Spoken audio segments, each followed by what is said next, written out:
ബിസ്മില്ലാ വസ്സലാത്തു വസ്സലാമു അലാ റസൂലില്ലാ വഅലാ ആലിഹി വസഹ്ബിഹി അജ്മഈൻ അമ്മാ ബഅദ്. സഹോദരന്മാരെ, സഹോദരികളെ, ഖുർആൻ ഓതുന്ന സമയത്ത് ഒരാൾക്ക് ഉറക്കം വന്നാൽ അയാൾ ആ സന്ദർഭത്തിൽ ഖുർആൻ ഓത്ത് നിർത്തുകയാണ് വേണ്ടത്. അതല്ലാതെ ഉറക്കം തൂങ്ങി ഖുർആൻ ഓതരുത്. നബി സല്ലല്ലാഹു അലൈഹി വസല്ലം പറഞ്ഞതായി ആയിഷ റളിയല്ലാഹു തആല അൻഹ നിവേദനം ചെയ്യുന്ന ഹദീസിൽ കാണാം, നിങ്ങൾ ആരെങ്കിലും നമസ്കാരത്തിലാകുമ്പോൾ നിങ്ങൾക്ക് ഉറക്കം വന്നാൽ എന്തു ചെയ്യണം?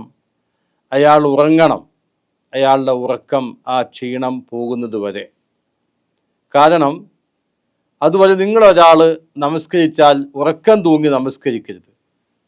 ചിലപ്പോൾ അതിൻ്റെ കാരണം എന്താണ്? അയാൾ അള്ളാഹുവിനോട് ഇസ്തിഗ്ഫാർ നടത്തും, പക്ഷെ അത് പറയുന്നത് തെറ്റായിരിക്കും, സ്വന്തത്തെ തന്നെ പഴിക്കുന്ന രൂപത്തിലായിരിക്കും പറയുക.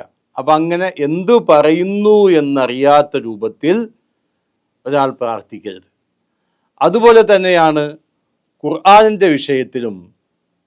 നമുക്ക് ഹദീസിൽ കാണാം, നിങ്ങളിൽ ഒരാൾ രാത്രി നമസ്കരിക്കുവാൻ വേണ്ടി നിന്നാൽ, അബൂ ഹുറൈറ റളിയല്ലാഹു അൻഹു ഉദ്ധരിക്കുന്ന ഹദീസിൽ കാണാം, നിങ്ങളിൽ ഒരാൾ രാത്രി നമസ്കരിക്കുവാൻ വേണ്ടി നിന്നാൽ ഖുർആൻ ഓതുമ്പോൾ അയാളുടെ നാവിനത് വഴങ്ങുന്നില്ല, ഓതാൻ കിട്ടുന്നില്ല എന്ന് പറഞ്ഞ ഉറക്കം അയാളെ അതിജയിച്ചിരിക്കുന്നു. ആ നിലക്ക് അവ വന്നാൽ എന്ത് ചെയ്യണം? നമസ്കാരം മുന്നോട്ട് കൊണ്ടുപോവുകയല്ല വേണ്ടത്, അയാൾ ഉറങ്ങുകയാണ് വേണ്ടത്.